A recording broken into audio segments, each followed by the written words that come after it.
বেয়াহি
আল্লামা সবাই দেখছে তো লাইভে কিন্তু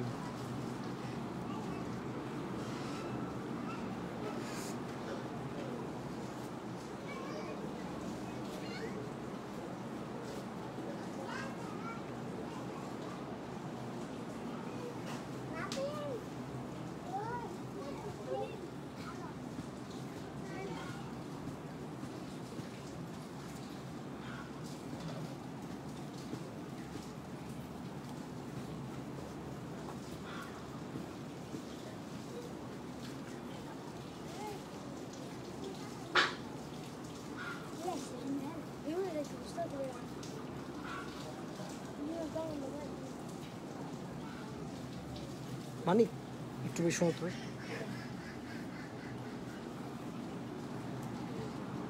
হেডফোন আছে আইফোনের না আচ্ছা ক্যামেরার স্ট্যান্ড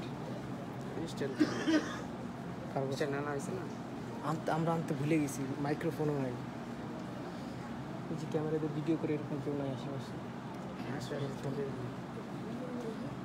লাইভ লেগেছে হ্যাঁ কি ক্যামেরা স্ট্যান্ড থেকে না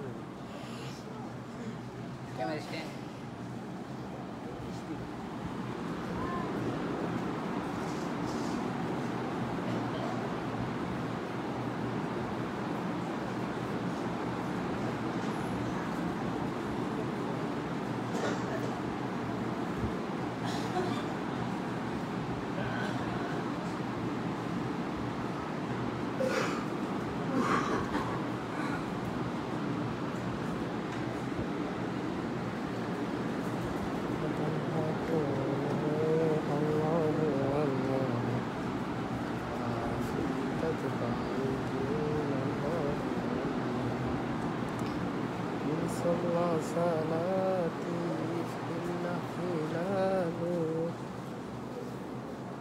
iPhone 10 तो कैमरा शी iPhone 10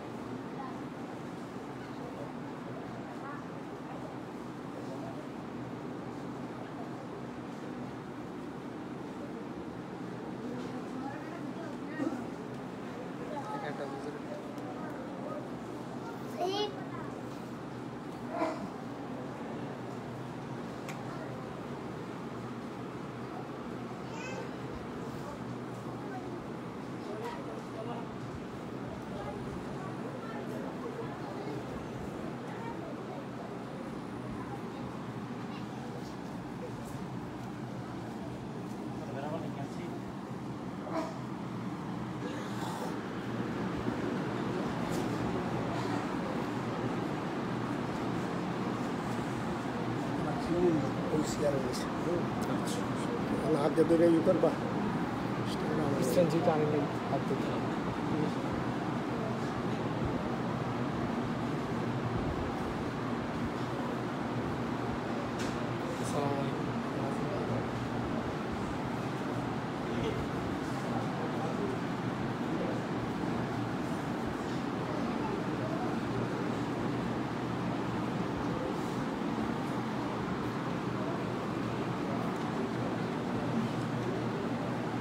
আসসালামু আলাইকুম।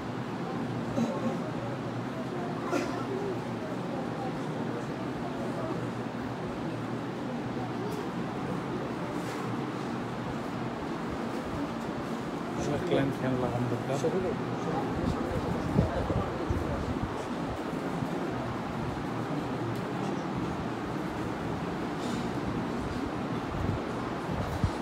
একটু সাইড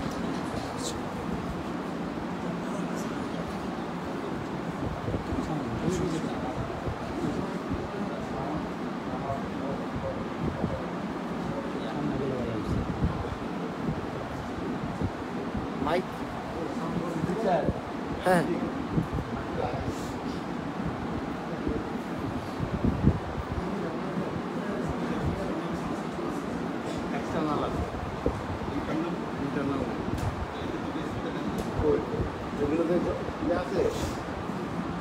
মোস্তফা ভাই ওই স্পিকারের কানেকশন আছে?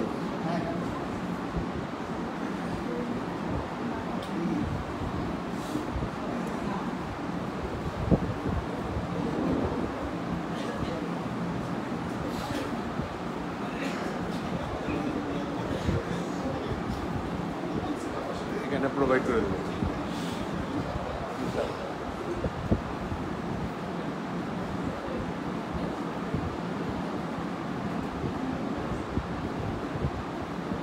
সামনে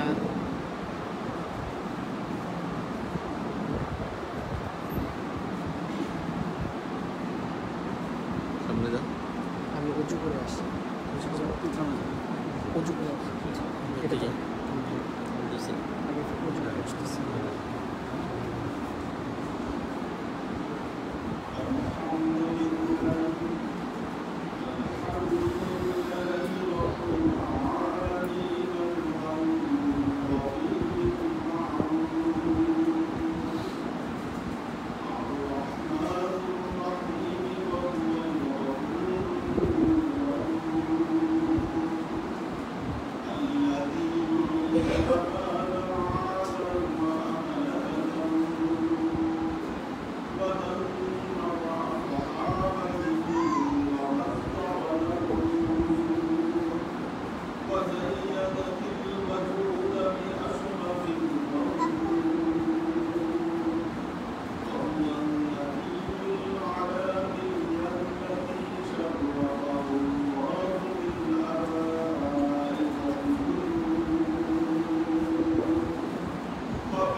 عيسى روح الله وكلمته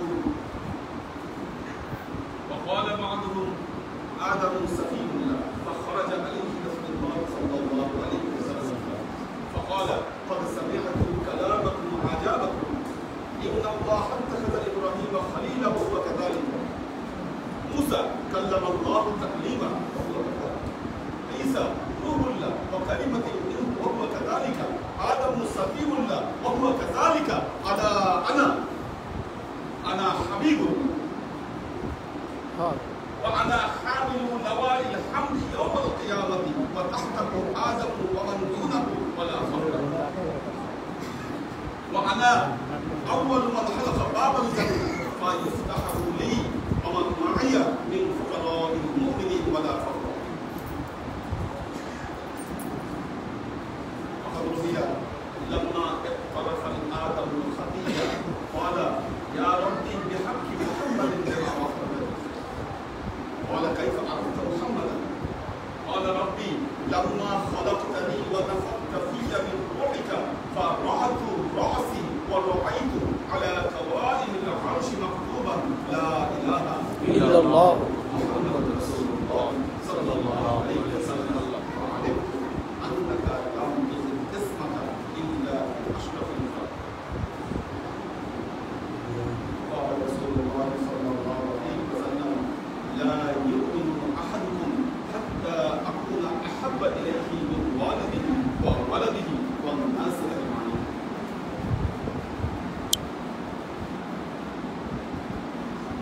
وقال الله تعالى في كلامه المجيد وفرقانه الحميد قل إن كنتم تحبون الله فاتبعوني يحببكم الله ويغفر لكم ذنوبكم والله غفور رحيم ঠিক আছে আসসালামু আলাইকুম ঠিক আছে একটু কচু করতেছে এই যে মসজিদে দুটো খুতবা দিচ্ছি আলহামদুলিল্লাহ ঠিক আছে জি জি উঁচু করে গেছিলাম আচ্ছা আচ্ছা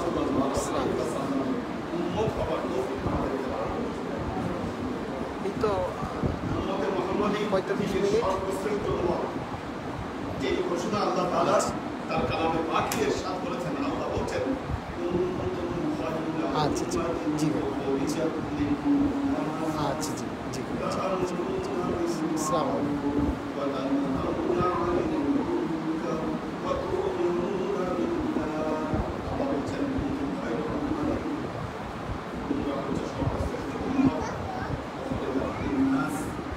যাদেরকে মানুষের কল্যাণের জন্য সৃষ্টি করা হয়েছে তোমাদের কর্তব্য হচ্ছে তা'মুরুনা বিল মা'রুফ ওয়া তানহাউনা আনিল মুনকার মানুষকে তোমরা সৎ কাজের আদেশ দিবে এবং অসৎ কাজ থেকে মানুষকে দূরে রাখবে। আমাদের নবী যেমন শ্রেষ্ঠ উম্মত হিসাবেও আমরা তেমন শ্রেষ্ঠ। আল্লাহর নবী ওয়াদা করেছেন কাল কিয়ামতের ময়দানে আমি যতক্ষণ পর্যন্ত আমার উম্মতকে নিয়ে জান্নাতে প্রবেশ না করব ততক্ষণ পর্যন্ত অন্য কোনো নবীর উম্মত জান্নাতে প্রবেশ করতে পারবে না। কত বড় ঘোষণা, কত বড় পুরস্কার, এটা কত বড় মর্যাদা আল্লাহর কাছে আমার। এটা আমাদের গর্বের বিষয়। আমরা গর্ব করি যে আল্লাহ আমাদেরকে এই মর্যাদা দিয়েছেন। তবে মনে রাখতে হবে এই মর্যাদার জন্য আমাদের কিছু কর্তব্য রয়েছে। আমাদের কিছু কর্তব্য রয়েছে। সাউন্ড ক্লিয়ার শোনা হাদিসে বর্ণিত হচ্ছে একদিন আল্লাহর নবী মসজিদে নববীতে বের হলেন। মসজিদে নববীতে আল্লাহর নবী বের হলেন। বের হননি, মসজিদে নববীতে আল্লাহর নবীর কিছু সাহাবীরা বসে গল্প করতেছিল, তারা নিজেদের মধ্যে কথাবার্তা বলতেছিল।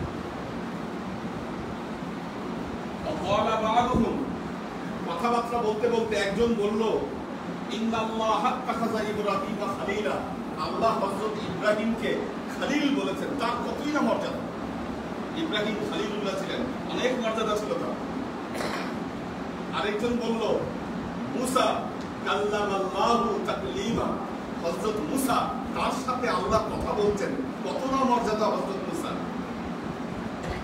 ওয়াকালা বা'দুহুম, তাদের মধ্যে আবার কেউ কেউ বলল, ঈসা রূহুল্লাহ, হযরত ঈসাকে আল্লাহ রূহুল্লাহ বলেছেন, আল্লাহ রূহ বলেছেন, কতই না মর্যাদা। আরেকজন বলল আদম সফিউল্লাহ, আদম ছিলেন আল্লাহর মনোনীত বান্দা, প্রথম সৃষ্টি হিসাবে আল্লাহ তাকে মনোনীত করেছেন, তার কতই না মর্যাদা। এইভাবে নিজেদের মুখে আলাপ করতেছে সাহাবীরা বসে। ফাখারাজা আলাইহি রাসূলুল্লাহ সাল্লাল্লাহু আলাইহি ওয়াসাল্লাম, আলাপ করতে করতে আল্লাহর নবী তাদের মধ্যে বের হয়ে আসেন। আল্লাহর নবী তাদের মধ্যে বের হয়ে আসেন। বের হয়ে এসে আল্লাহর নবী বললেন, ক্বাদ সামিআতু কালামাকুম আজাবাকুম, আমি এতক্ষণ আশ্চর্য হয়ে তোমাদের কথাবার্তাগুলো শুনতেছিলাম, তোমরা কি আলাপ করছিলে, আমি শুনলাম এতক্ষণ আশ্চর্য। ইন্নাল্লাহ আত্তাখাযা ইব্রাহিমা খলিলা, হযরত ইব্রাহিমকে আল্লাহ তাআলা খলিল হিসেবে গ্রহণ করেছেন। ওয়া হুয়া কাযালিকা, এক কথা ঠিক আছে, এটা ইব্রাহিম আলাইহিস সালামের মর্যাদা ছিল। ওয়া হুয়া কাযালিকা। মুসা কাল্লামাল্লাহু তাকলিমা, মুসার সাথে আল্লাহ কথা বলেছেন। ওয়া হুয়া কাযালিকা, এটাও সত্য কথা। ঈসা রূহুল্লাহ, হযরত ঈসা রূহুল্লাহ ছিলেন। ওয়া হুয়া কাযালিকা, এটাও সত্য কথা। আদম সফিউল্লাহ, আদম সফি ছিলেন, এটাও ঠিক আছে। কিন্তু আশ্চর্যের ব্যাপার হলো, তোমরা আমার উম্মত, তোমরা ইব্রাহিম খলিলের প্রশংসা করতেছো, মুসার প্রশংসা করতেছো, ঈসার প্রশংসা করতেছো, আদমের প্রশংসা করতেছো, কই আমাকে নিয়ে তো তোমরা কোনো আলাপ করতেছো না। নবী বললেন এই কথা, ক্বাদ সামিআতু কালামাকুম আজাবাকুম, আমি আশ্চর্য হয়ে শুনলাম যে তোমরা কি আলাপ করতেছো। এই নবীর ওই টাইটেল, এই নবীর সেই টাইটেল, সব ঠিক আছে। আলা আনা, আমার টাইটেল কি, আমার সম্পর্কে তোমাদের কোনো গবেষণা নাই? উম্মতে মুহাম্মদী হয়েছে তোমরা। আল্লাহ নবী বললেন, আলা আনা হাবিবুল্লাহ, জেনে রাখো আমি হচ্ছি আল্লাহর হাবিব। সুবহানাল্লাহ। দেখেন, খলিল মানেও বন্ধু, সাদিক মানেও বন্ধু, রফিক মানেও বন্ধু, হাবিব মানেও বন্ধু, কিন্তু হাবিবের সাথে খলিল, রফিক, সাদিক এগুলো পার্থক্য আছে। খলিল মানে বজন ফ্রেন্ড, অন্তরঙ্গ বন্ধু। রফিক মানে যে মোটামুটি আপনার বন্ধু, পরিচিত। সাদিক মানে আপনি যার সাথে নতুন পরিচয় হয়েছেন, সে হচ্ছে সাদিক। কিন্তু হাবিব হচ্ছে যার সাথে আপনার মহব্বতের সম্পর্ক, সে হচ্ছে হাবিব। আল্লাহ নবী বললেন, না না হাবিবুল্লাহ, আমি হচ্ছি আল্লাহর হাবিব। আনা হামিলু লাওয়াইল হামদি ইয়াউমাল কিয়ামাহ ওয়া তাহতাহু আদামু ওয়া মান দুনাহু ওয়ালা ফাখরা। আল্লাহ নবী বললেন, কাল কিয়ামতের ময়দানে আমি আল্লাহ আমাকে সম্মানিত পতাকা লাওয়ায়ে হামদ আমার হাতে দান করবেন। সুবহানাল্লাহ। ওই পতাকার তলে আমার পিছনে পিছনে হযরত আদম আলাইহিস সালাম সহ 1,24,000 পয়গম্বর আমার পিছনে পিছনে থাকবে। ওয়ালা ফাখরা, সুবহানাল্লাহ। ওয়া আনা আউয়ালু শাফিইন আউয়ালু মুশাফফাইন, কাল কিয়ামতের ময়দানে আমি প্রথম আমার উম্মতের জন্য শাফায়াত করব। আর আল্লাহ সর্বপ্রথম আমার শাফায়াতই কবুল করে নেবেন। ওয়ালা ফাখরা, সুবহানাল্লাহ। আমি কাল কিয়ামতের ময়দানে সর্বপ্রথম জান্নাতের দরজা আমি ঠকঠকাবো। আর জান্নাতের দরজা আমার জন্য আর আমার সাথে থাকা কিছু ফুকারায়ে মুমিনের জন্য জান্নাতের দরজা খুলে দেওয়া হবে। ওয়ালা ফাখরা, এতে আমার কোনো ভয় নেই। সুবহানাল্লাহ। আল্লাহর আশিক সালিক বৃন্দ, নবীর উম্মত, নবীর উম্মত যদি নবীকে নিয়ে চর্চা না করে, নবীর প্রশংসা না করে, কিসের সে নবীর উম্মত? নবী জীবিত থাকতে নবীর উম্মতদেরকে এই ব্যাপারে সতর্ক করুন। আপনি যদি দাবি করেন আপনি নবীকে ভালোবাসেন, আল্লাহর নবী বলেছেন, লা ইউমিনু আহাদুকুম হাত্তা আকুনা আহাব্বা ইলাইহি মিন ওয়ালিদিহি ওয়া ওয়ালাদিহি ওয়ান নাসি আজমাইন। আল্লাহর নবী বলেছেন, তোমরা ততক্ষণ পর্যন্ত মুমিন হতে পারবে না যতক্ষণ পর্যন্ত আমি মুহাম্মদ মুস্তাফা সাল্লাল্লাহু আলাইহি ওয়াসাল্লাম তোমাদের কাছে তোমাদের পিতা, মাতা, ভাই, বোন, আত্মীয় স্বজন এমনকি দুনিয়ার তাবৎ মানুষের চাইতে প্রিয় না হতে পারবে, ততক্ষণ পর্যন্ত তোমরা মুমিনই নও। তোমাদের পিতা মাতা, ভাই বোন, আত্মীয় স্বজন এমনকি দুনিয়ার সব মানুষের চাইতে আমি যদি প্রিয় না হই, তোমরা ইমানদারি নও, তোমরা মুমিনই নও। এই হাদিস যখন আল্লাহ নবী বললেন, হযরত ওমর রাদিয়াল্লাহু তাআলা আনহু আল্লাহ নবীর কাছে গিয়ে বললেন, ইয়া রাসূলুল্লাহ, আমি আপনাকে সবার চেয়ে ভালোবাসি, বাকি সবার চেয়ে আমি আপনাকে বেশি মহব্বত করি, কিন্তু আমার মনে হয় আমার নিজের চাইতে আমি আপনাকে বেশি মহব্বত করি। আল্লাহ নবী বললেন, লা তুমিন, তবে তুমি তোমার ইমান হয় নাই।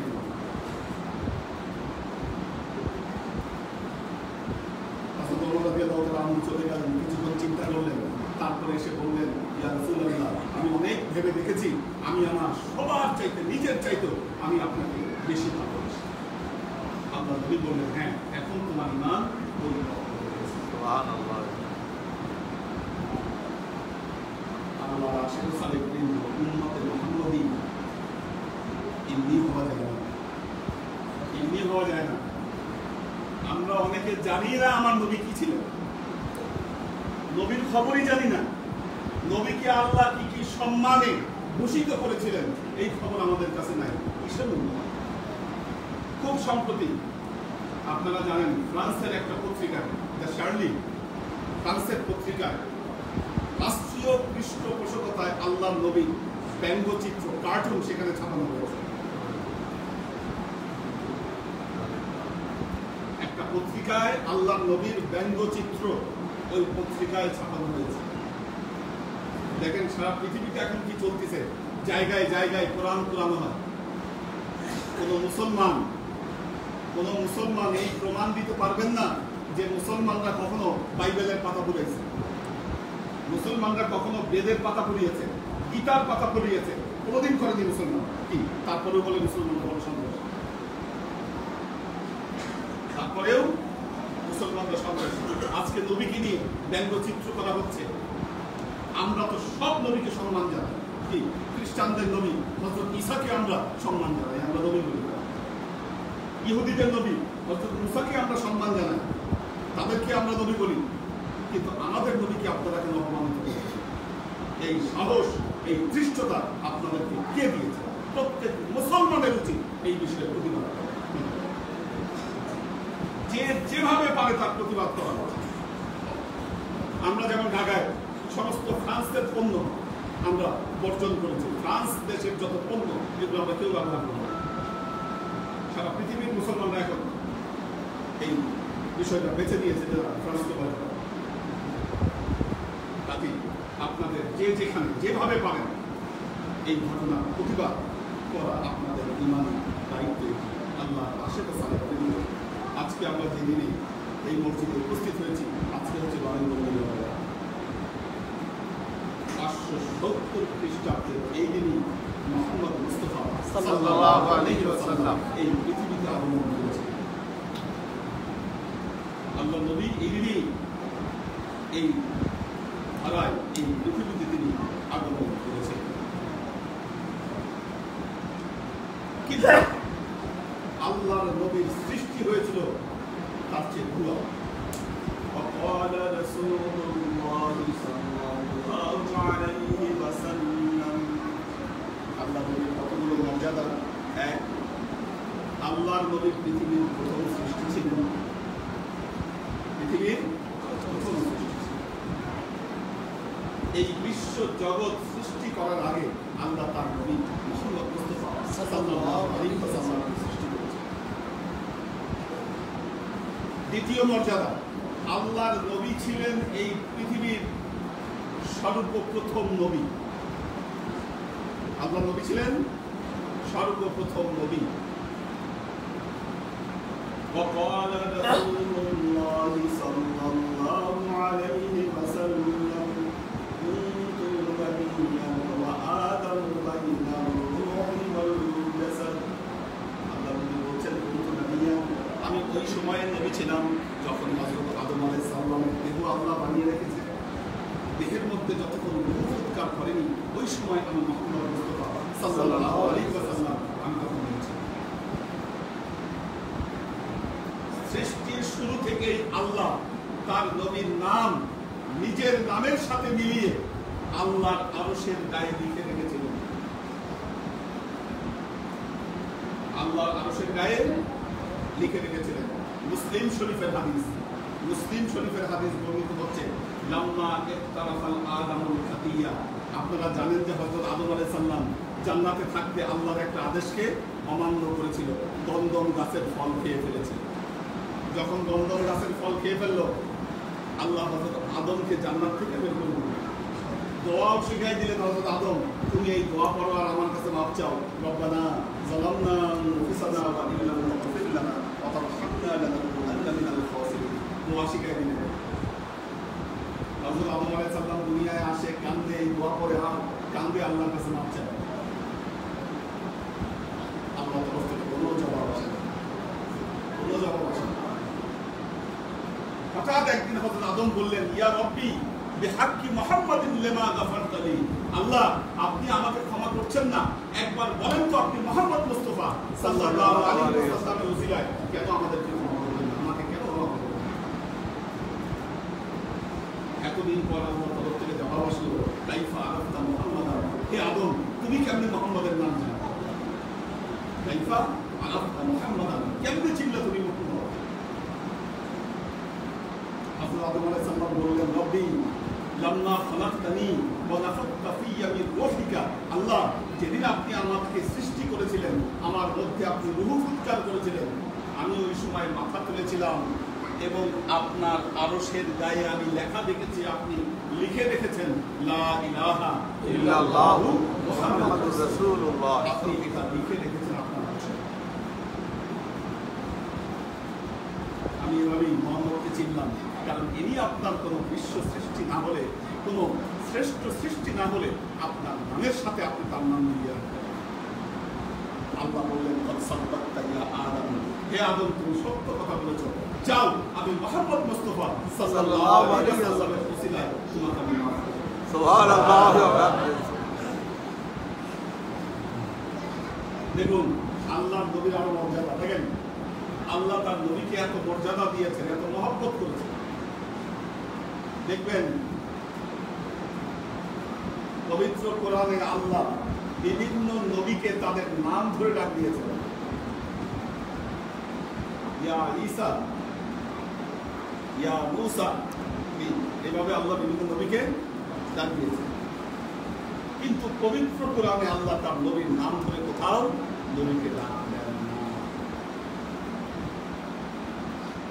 সব জায়গায় তাকে রাসূলুল্লাহ বলে উল্লেখ করেছেন, নবীর নাম ধরে আল্লাহ।